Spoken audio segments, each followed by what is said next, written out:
Bonjour à tous. C'est avec un grand plaisir que je vous invite à ma prochaine webconférence et sachez que c'est toujours très gratifiant pour moi que de répondre le mieux possible à la fin de la conférence à vos nombreuses questions. Vous et votre cerveau. Le cerveau révélé. Des redécouvertes aux nouvelles frontières. Mais qui n'a jamais entendu parler des neurosciences? Pourquoi ce domaine qui rassemble des chercheurs, indéniablement, ce sont de grands chercheurs qui sont dédiés à l'étude du cerveau. Est-il si médiatisé?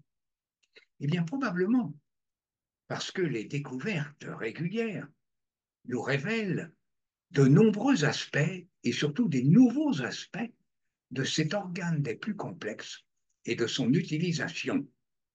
Mais savez-vous que les principales découvertes sur le cerveau et surtout son mystérieux fonctionnement ne sont souvent que des redécouvertes. Par exemple, la plasticité cérébrale dont nous avons parlé lors d'une conférence précédente, ainsi que le cortex préfrontal, ont été des découvertes et décrites d'ailleurs depuis la fin du XIXe siècle. Il a donc fallu 100 ans, plus de 100 ans, pour que les scientifiques redécouvrent enfin ce que leurs prédécesseurs avaient déjà mis en lumière bien avant eux. Ainsi, le cortex préfrontal, il est au cerveau dans son ensemble ce que le chef d'orchestre est à l'ensemble des musiciens qu'il dirige. Cette découverte semble, je vous le dis, une avancée majeure dans la connaissance que nous avons du cerveau. Le cerveau que nous développons serait donc le reflet de la vie que nous menons. Le chemin vers l'unité cerveau, corps et esprit ne semble alors plus très loin.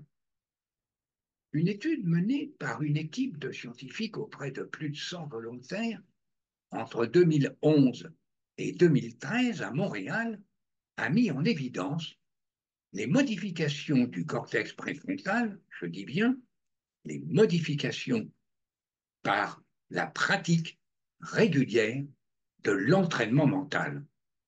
Ainsi, le cerveau porte la trace de notre état d'esprit.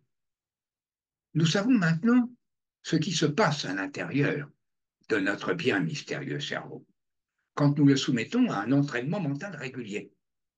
La condition indispensable, je dis bien, l'entraînement mental régulier est la condition indispensable pour constater de réels effets bénéfiques sur la santé physique, sur la santé morale et aussi sur la santé mentale, bien sûr.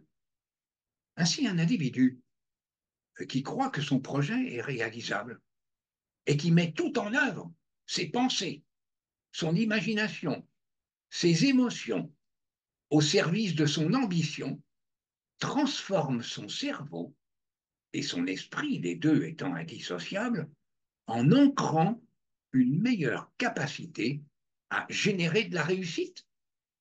En conclusion, il faut apprendre à votre cerveau et à votre esprit, bien sûr, les deux, comme je vous l'ai dit, sont totalement indissociables, à faire plus, à faire mieux, et surtout autrement, avec un entraînement mental régulier.